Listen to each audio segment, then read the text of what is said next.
அனைவருக்கும் நமஸ்காரம். இயேசுநாதர் நல்ல மேய்ப்பாளர். எதை மேய்க்க வந்தார்? ஆடு மேய்க்க வந்தாரா? ஆடை மேய்க்க வந்தார் அவர். இந்த உடம்புல ஆடக்கூடியது எது? கண்ணு.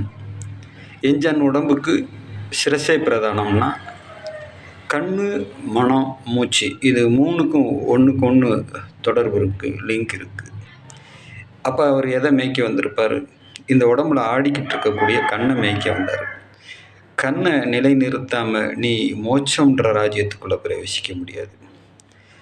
எல்லா மகன்களும் பாருங்கள் கண்ணை நிலை நிறுத்தி காமிச்சிருப்பாங்க. அப்போ அவர் எதை மேய்க்க வந்தார் பாருங்கள். இப்படித்தான் இயேசுநாதருடைய ஒவ்வொரு தத்துவத்தையும் திசை திருப்பி விட்டு மக்களை முட்டாளாக்கி புறம் வருவாய் ஈட்டக்கூடிய ஒரு கோணத்திலேயே சிந்திச்சு வந்திருக்கிறாங்க. நமஸ்காரங்க.